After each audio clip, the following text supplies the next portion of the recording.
এই যে সামনে রমজান আসতেছে না, রমজানে সাহারি খাওয়ার সময় ট্রাই করবেন, দোয়া কবুল করবে কে? ওই টাইমে দোয়া কবুল হয়। যার যা লাগে, আল্লাহ ব্যবসা মন্দা, আল্লাহ তুমি ব্যবসা লাভজনক হওয়ার তৌফিক দাও, আল্লাহ তুমি আমারে অনেকদিন ধরে সিঙ্গেল আছি ডবল করে দাও, কবুল হয়ে যাবে। এই মেয়ে, এই দোয়া করা লাগবে না? মনে রাখবেন, নেককার স্ত্রী, নেককার সন্তান আল্লাহর কাছে চেয়ে নিতে হয়। নবীরা চেয়ে নিতেন, যুররিয়া সালেহা নবীরা চেয়ে নিতেন।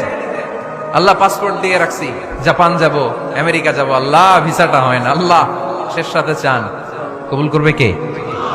তাহলে একটা টাইম পাইলাম, তাহাজ্জুদের টাইম, ঠিক কিনা? 2 নাম্বার ক্বাবলাল ইফতার, ইফতারি সামনে রেখে দোয়া কবুল হয়। বিশ্বাস হয়? কি সামনে রেখে? সামনে ইফতারি।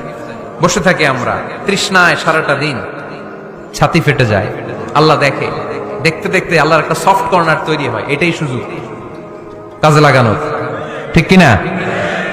মুমিন যোগ্য যে কোপ মারে, সময় মতো কাজ করে, ঠিক কিনা? আল্লাহ তখন ফেরেশতাদেরকে জিজ্ঞেস করে, এই ঘটনা কি? খায় না যে? খায় না কেন? আল্লাহ রোজা রাখছে। এগুলো কি? রোয়াবজা, পেঁয়াজ, আলুর চপ, বেগুনি, মুরগির রান, খায় না। খায় না কেন? ওরা যে ক্ষুধার্ত, আল্লাহ আপনার ভয়ে।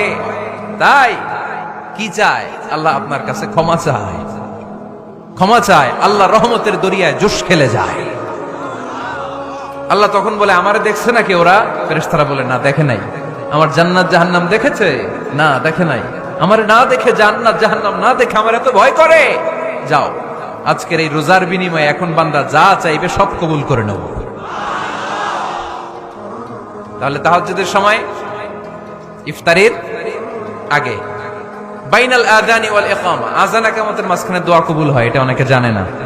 ফরিদপুরের ভাইয়েরা মাশাআল্লাহ, যারা জানেন খুব ভালো, আর যারা জানেন না, এখন থেকে আযান ইকামতের মাঝখানের টাইমটা কাজে লাগাবেন। মোবাইলে নোট করে নিয়ে যাবেন কি চাওয়া লাগবে। আমরা বাজার করতে গেলে লিস্ট করে নিয়ে যাই না? আহা, ঘরে যা লাগবে এটার জন্য এত টেনশন, জীবনে কি লাগবে ওইটা নিয়ে কোনো টেনশন নাই। লিস্ট করেন। আমার পরীক্ষার জন্য আল্লাহরে বলবো, আমার বিয়ের জন্য আল্লাহরে বলবো, আমার ছেলে মেয়েদের জন্য আল্লাহরে বলবো, ব্যবসার জন্য বলবো। আজান হয়েছে জোহরের, জোহরের সুন্নত পরে বসে আছে, ইমাম সাহেব আসতে দেরি, এরকম হয় না? একামত হয় নাই, এই টাইমটা অনেকে নষ্ট করে। এই টাইমটা it's a high time to make দোয়া, দোয়া করার সুবর্ণ সময়। এই সময় দোয়া করলে আপনার দোয়া কবুল করবে কে? খেয়াল রাখবেন ফরিদপুরের ভাইয়েরা, আদ-দুআ লা ইউরাদ্দু বাইনাল আযানি ওয়াল ইকামা, আযান ইকামতের মাঝখানে যেই দোয়াটা করা হয় ওই দোয়া আল্লাহ কখনো ফিরিয়ে দেয়। এরপর ফরজ সালাতের পরে দোয়া কবুল হয়, তাসবিহ পড়ার পরে আপনি দোয়া করবেন। সালাতে দোয়া কবুল হয়। সালাতে দোয়া কবুলের 3 জায়গা। একটা হচ্ছে তাকবীরে তাহরিমার পরে আমরা সানা পড়ি না, আমরা তো একটা পড়ি, আল্লাহর হাবিব সুন্নাহ এবং নফল নামাজে আরো পড়তেন সানা, ওই দোয়া কবুল হয়। 2 নম্বর জায়গা সালাতে সেজদায় পড়ে দোয়া করলে কবুল হয়। আকরাবু মা ইয়াকুনুল আবদু মির রাব্বিহি ওয়া হুয়া সাজিদ ফাকসিরু ফীহি দুআ, বান্দা যখন সেজদায় লুটিয়ে পড়ে বান্দা আল্লাহর সবচেয়ে কাছে চলে যায়। দেখা যায় সেজদাটা মসজিদের কার্পেটে পড়েছে, দেখা যায় কপালটা জায়নামাজের উপরে পড়েছে, দেখা যায় সেজদাটা আমার কপালটা মসজিদের টাইলসে পড়েছে, কিন্তু বিশ্বনবী বলে টাইলসের উপরে না, জায়নামাজে না, তোমার সেজদাটা তোমার রবের কুদরতি পায়ের উপরে পড়েছে। সেজদায় পড়ে দোয়া করেন। সালাম ফিরানোর আগে বিশ্বনবী দোয়া করতেন, লা ইউসাল্লিমান্না আহাদুকুম হাত্তা ইয়াতাআওয়াযা মিন আরবা'a। আল্লাহর হাবিব বললেন 4 জিনিস থেকে পানাহানা আছে, আমার কোন উম্মত যেন সালাম না ফিরায়। তারা যেন পড়ে, আল্লাহুম্মা ইন্নী আউযু বিকা মিন আযাবিল কবর, আউযু বিকা মিন আযাবি জাহান্নাম, আউযু বিকা মিন ফিতনাতিল মাহইয়া ওয়াল মামাত, আউযু বিকা মিন ফিতনাতিল মাসিহিদ দাজ্জাল। আল্লাহ কবরের আযাব থেকে বাঁচাও, আল্লাহ জাহান্নামের আগুন থেকে বাঁচাও, আল্লাহ জীবন মরণের ফিতনা থেকে বাঁচাও, আল্লাহ দাজ্জালের ফিতনা থেকে বাঁচাও। চিল্লায়ে পড়েন আমিন। সালাম ফিরানোর আগে এই দোয়াগুলো করবেন। এরপরে বৃষ্টির নিচে দাঁড়িয়ে দোয়া করলে দোয়া কবুল করে কে? করেন আপনারা? হ্যাঁ, বৃষ্টি পড়লে কি গান লাগায় দেন? বৃষ্টি পরে টাপুর টুপুর, ওই যে পোলাপাইন কয় পায়ে দিয়ে সোনার নুপুর, আঁকা বাঁকা মেঠো পথে কোন রূপসী হেঁটে যায়, আমিও আছি তোমার সাথে, আছে না নাই? বৃষ্টি পড়লে মানুষ গান লাগায় দেয়, হিন্দি সিরিয়াল লাগায় দেয়। নো, বৃষ্টি দেখলে আল্লাহর হাবিব ভয় পেয়ে যেতেন, একবার ঘরে ঢুকতেন আরেকবার বেরোতেন। আম্মা জান আয়েশা বলতেন, ভয় পান কেন? আল্লাহর হাবিব বললেন, জানি না এই মেঘ থেকে বজ্রপাত এসে মদিনাটারে জ্বালিয়ে দিবে, নাকি মেঘ থেকে বৃষ্টি এসে মদিনাটারে উর্বর করে দিবে? আমি তো জানি না, ভয় হয়। দোয়া করতেন, আল্লাহুম্মা আসকিনা গাইসান মুগীসান মারিআন মারিআন নাফিআন গায়রা দার আজিলান গায়রা আজিল। আল্লাহ, আপনি উপকারী বৃষ্টি দেন, এমন বৃষ্টি যেটাতে আমাদের রিজিক আছে, গবাদি পশুগুলোর রিজিক আছে। কল্যাণজনক বৃষ্টি দেন, ভালো বৃষ্টি হইলে তাড়াতাড়ি দেন, দেরি করেন না কোন। সুবহানাল্লাহ। আবার যখন বৃষ্টি বন্ধের প্রয়োজন হতো, আল্লাহর হাবিব দোয়া করতেন, আল্লাহুম্মা হাওয়া আলাইনা ওয়ালা আলাইনা। আল্লাহ, মদিনার আশেপাশে বৃষ্টি দেন, মদিনাতে দরকার নাই, মদিনাতে যতটুকু দরকার প্রয়োজন পূরণ হয়ে গিয়েছে। সুবহানাল্লাহ পড়েন। তাহলে ফরিদপুরের ভাইয়েরা বৃষ্টির নিচে দাঁড়ায় কি করবেন? মনে থাকবে, কদরের রাতে দোয়া করলে ওই দোয়া আল্লাহ ফিরায় না। লাইলাতুল কদর খায়রুম মিন আলফি শাহর। আম্মা জান আয়েশাকে আল্লাহর হাবিব শিখাই দিলেন, আয়েশা, কদরের রাত যদি পাও এই দোয়াটা করো, আল্লাহুম্মা ইন্নাকা আফুউন তুহিব্বুল। পারেন না এটা? আপনারা মুখস্থ করেন নাই? আল্লাহুম্মা ইন্নাকা তুহিব্বুল আফওয়া ফাআফু আন্নি। আল্লাহ, আপনি ক্ষমাশীল, আল্লাহ আপনি ক্ষমা করাকে পছন্দ করেন, আল্লাহ আপনি আমারে ক্ষমা করে দেন। পড়েন আমিন।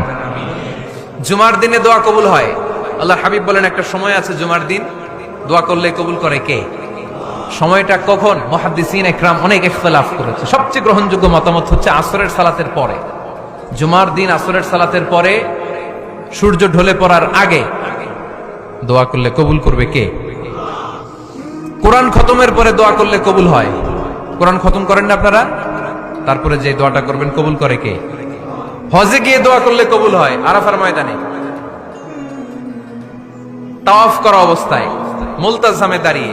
হজ উমরা করছেন কারা কারা দেখি? মাশাআল্লাহ, হাত নামান। যারা করে নাই, আল্লাহ তাদেরকেও যাওয়ার তৌফিক দিও। একটা জায়গা আছে হাজরে আসওয়াদের কর্নার, তার ডানে কাবা ঘরের দরজা। এই দরজা আর হাজরে আসওয়াদ পাহাড়ের মাঝখানে কাবা ঘরের যে জায়গাটারে আরবিতে বলে মুলতাজাম। আরবিতে কি বলে? সবাই বলেন, কি বলে? মুলতাজাম। এখানে দাঁড়িয়ে গা লাগিয়ে দোয়া করলে এই দোয়া আল্লাহ ফিরায় না। আমরা যেন সবাই মুলতাজামে দাঁড়িয়ে দোয়া করতে পারি। খুব ধাক্কা ধাক্কি ওই জায়গায়, সবাই চায় মুলতাজামে দাঁড়িয়ে দোয়া করি, কারণ ওখানে দাঁড়িয়ে দোয়া করলেই কবুল হয়ে যায়। তো ধাক্কা ধাক্কির মধ্যে, অনেক ধাক্কা ধাক্কির মধ্যে এক হুজুর চান্স পাইছে। তো এই মাওলানা ছিল খুব চালাক, মাশাআল্লাহ। উনি অনেক ধাক্কা ধাক্কি করে কোন রকম মুলতাজামের মধ্যে যে গা লাগাইছে, লাগাই একটা দোয়া করছে। দোয়াটা হইতেছে, আল্লাহ, জীবনে যত দোয়া করছিলাম আর যত দোয়া করব সব দোয়া তুমি কবুল করে নিও। এটা কইতে দেরি আরেক ধাক্কায় দূরে যেয়ে পড়ছে। কোনো সমস্যা নাই, যা চাওয়ার চাই লইছি। কত বড় চালাক দেখছেন? আল্লাহ বাড়ি দাও, গাড়ি দাও, নারী দাও, খ্যাতি দাও, এটা দাও, ওটা দাও। কয়টা চাবে? একটা চাইছে। আল্লাহ, জীবনে যা চাইছি আর যা চামু সব কবুল করো। বিশ্বাসীরা বোকা হয় না, বিশ্বাসীরা ঝুঁকবো যে কোপ মারে। সময় মতো কাজ করে, আওয়াজ করে বলতে হবে, ঠিক কিনা? তাহলে এই সময়গুলো দোয়া করলে কবুল করবে কে? মুসাফিরের দোয়া আল্লাহ ফিরায় না, সফর করলেই দোয়া। মাজলুমের দোয়া আল্লাহ ফিরায় না, কেউ জুলুম করলেই দোয়া। আম্মা আব্বার দোয়া নিলে এই দোয়া আল্লাহ ফিরায় না। আম্মা আব্বার কাছে দোয়া চান তো? গোটা দুনিয়ার সব পীর সাহেব কোরআন খতম করে এইখানে ফু দিছে, এই বোতলে। আপনার আম্মা শুধু বিসমিল্লাহ বলে এই বোতলে ফু দিছে, মুহূর্তের মধ্যে আপনার মায়ের দোয়াটা আরো সে উঠে যাবে। এজন্য আব্বা আম্মার কাছে দোয়া চাবো, রাজি আছেন? দোয়া কবুলের 5টা শর্ত বলে আজকের আলোচনা শেষ। 1 নম্বর শর্ত, ইউর ইনকাম শুড বি হালাল। হারাম খাইয়া দোয়া করলে কবুল হবে না, ঠিক কিনা? কোটি কোটি টাকা কামাইছে, মসজিদ বানাই দিছে, 1000 কোটি টাকা দিয়ে এতিমখানা, কোনো লাভ হইছে? কোনো লাভ হয় নাই। ইন্নাল্লাহা তাইয়্যিব লা ইয়াকবালু ইল্লা তাইয়্যিবা। আল্লাহ পবিত্র, আল্লাহ যেটা গ্রহণ করে ওইটাও হওয়া লাগবে। লা ইয়াকবালু ইল্লা তাইয়্যিবা। হারাম থেকে আল্লাহ কবুল করে না। এক সাহাবী, এক লোক আল্লাহর হাবিবের জামানায় কাবা ঘরের চারদিকে কাঁদতে কাঁদতে, আওয়াজ করবেন না, কাঁদতে কাঁদতে, ঘামতে ঘামতে, দোয়া করতে করতে শেষ। ইয়া রব, ইয়া রব, মাফ করো, মাফ করো। সাহাবীরা দেখে বলে, এর চেয়ে বেশি আমল তো কাউরে করতে দেখলাম না, আজকে তার সব দোয়া কবুল। বিষ্ণু বললেন, তোমরা তাই মনে করো? মাতাআমুহু হারাম, ও যা খায় হারাম খায়। মালবাসুহু হারাম, যেটা গায়ে দেয় হারাম টাকার জামা। মাশরাবুহু হারাম, ও যে শরাব খায় এটা হারাম। আন্না ইউস্তাজাবু লাহু, আল্লাহর কি ঠেকা পড়ছে তার দোয়া কবুল করার? ঠিক কি না? হালাল থেকে সামান্য দান করলে আল্লাহ কবুল করে। হালাল যারা খায় তারা মুস্তাজাবুদ দাওয়া। এই যে বাজারের কুলিওয়ালা, ঠেলাওয়ালা, দিনমজুর, আমার রিকশাওয়ালা ভাইয়েরা মুস্তাজাবুদ দাওয়া। রিকশাওয়ালার কাছে দোয়া চান, ও মুস্তাজাবুদ দাওয়া। ওরে ধমক দিয়েন না, ও দোয়া করলে আপনার জীবন উজালা করে দিবে কে? আপনার বাড়ির দারোয়ান হতে পারে মুস্তাজাবুদ দাওয়া, কারণ বেতন পায় 5,000, ওর হারাম ঢুকবে কেমনে? যেটা খায় ওইটাই হালাল। এজন্য আপনার ইনকাম হালাল হতে হবে দোয়া কবুলের জন্য। শর্ত নাম্বার 1। শর্ত নাম্বার 2, দোয়া করার সময় দোয়া করতে হবে একজনের কাছে। তিনি কে? আল্লাহর কাছেও কিছুক্ষণ মসজিদে চাইলেন, আবার মাজারে যেও বাবার কাছে চাইলেন, দোয়া একেবারে কবুল। কবুল হবে? খবরদার, চাইতে হবে একজনের কাছে। তিনি কে?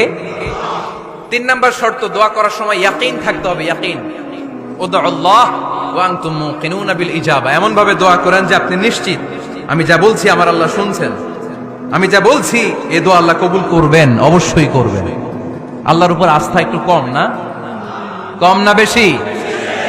যার আস্থা বেশি তার দোয়া কবুল হওয়ার সম্ভাবনাও বেশি। আপনি যদি সন্দেহে, হায় রে দোয়াটা যে করতেছি না জানি কবুল না হয়, ওই দোয়া জীবনেও কবুল হবে। উদউল্লাহ ওয়া আনতুম মুকিনুনা বিল ইজাবা, এমন ভাবে আল্লাহর কাছে চাও যে তুমি নিশ্চিত কবুল হয়ে যাবে। 4 নাম্বার শর্ত, আল্লাহর হাবিবের উপর দুরূদ পড়া। পড়েন সাল্লাল্লাহু আলাইহি ওয়াসাল্লাম। আল্লাহর হাবিবের উপর দুরূদ পড়তে হবে দোয়া শুরুতে, মাঝে কিংবা শেষে। যদি আল্লাহর হাবিবের উপর দুরূদ না পড়েন, ওই দোয়া কবুল হবে। কুল্লু দুআইন মাহজুব মাওকুফ বাইনাস সামাই ওয়াল আরদ হাত্তা ইউসাল্লা আলাইয়া। আল্লাহর হাবিব বলেন, জীবনে যত দোয়া করছো আমার উপর দুরূদ না পড়লে আকাশ জমিনের মাঝখানে এটা পেন্ডিং হয়ে থাকে। কি হয়ে থাকে? সবাই বলেন। পেন্ডিং শব্দটা কি আপনাদের কাছে অপরিচিত নাকি? মেসেজ করছেন বন্ধুরে, মোবাইলে টাকা নাই, মেসেজটা কি হয়ে থাকে? পেন্ডিং। তো দোয়া করছেন, দুরূদ পড়েন নাই, পেন্ডিং। আজকে রাত্রে যে ইচ্ছা মতো আল্লাহর হাবিবের উপর দুরূদ পাঠায় দিবেন, যত দোয়া পেন্ডিং হয়ে আছে সব আরশে উঠায় দিবে কে? দোয়া কবুলের সর্বশেষ শর্ত হচ্ছে মুওয়াফাকাতুদ দোয়া বিদাওয়া। দোয়ার সাথে দাওয়া লাগবে। দোয়ার সাথে, দোয়ার সাথে সবাই বলেন, দোয়ার সাথে কি লাগবে? দাওয়া। দোয়া করলেন, আল্লাহ পরীক্ষায় ফার্স্ট হওয়ার তৌফিক দান করো, লেখাপড়ার সাথে কোনো খবর নাই, একেবারে ফার্স্ট হয়ে যাবেন। অনেক সময় মাহফিল শেষে অনেক বাবারা কলম নিয়ে আসে আমার কাছে। আমি বললাম, ঘটনা কি? কলম হাদিয়া দিবেন নাকি? কয় না হুজুর। তো কি? বলে এটা পড়ায় দেন। পড়াই দেবো মানে? আমার ছেলের পরীক্ষা, আপনার এই ফু দেওয়া কলম দিয়ে পরীক্ষা দিলে গোল্ডেন এ প্লাস। আমি কই পড়াশোনা না করলে ডবল জিরো। ঠিক কিনা? আগে পড়াশোনা করতে হবে, তারপর দোয়া চাইলে ওই দোয়ায় কাজ হবে। ঠিক কিনা? এটাই ইসলাম। অসুস্থ, আপনি যদি শুধু দোয়া চান সুস্থ হবেন? চিকিৎসা করা সুন্নাহ। যেই রোগ হয়েছে ওই রোগের চিকিৎসা নেওয়া কি সুন্নাহ। আল্লাহর হাবিব অসুস্থ হলে চিকিৎসা নিতেন। হাতে একবার বিচ্ছু কামড় দিল আল্লাহর হাবিবের আঙ্গুলে, তিনি রেগে গেলেন, ব্যথা পেলেন, আর বিচ্ছুরে বললেন, আরে বিচ্ছু, মানুষও চিনোস না, নবীও চিনোস না, কোথায় কামড় দিতে হবে এটাও জানোস না। কিন্তু কামড় যখন দিয়ে ফেলছে, বিশ্বনবী ব্যথা পাচ্ছেন। বিশ্বনবী সূরা ইখলাস পড়ে, ফাতিহা পড়ে ফু দিতে লাগলেন। আর আম্মাজান আয়েশাকে বললেন, লবণের পানি গরম দিয়ে ঢালতে থাকো। আম্মাজান আয়েশা লবণের পানি আনলেন। লবণের গরম পানির ভেতরে সোডিয়াম ক্লোরাইড আছে, ন্যাচারাল পেইন কিলার, ব্যথা নাশ করে। আম্মাজান আয়েশা গড়গড় করে লবণের পানি ঢালতে লাগলেন। আল্লাহর হাবিব কোরআন পড়ে ফু দিতে লাগলেন। পানি ঢালা শেষ, গড়গড় করে লবণের পানি ঢালা শেষ, বিশ্বনবীর দোয়া পড়া শেষ, এর মধ্যে আঙ্গুলের ব্যথাও শেষ। কারণ দুইটার সমন্বয় হয়েছে, দোয়াও আছে, দাওয়াও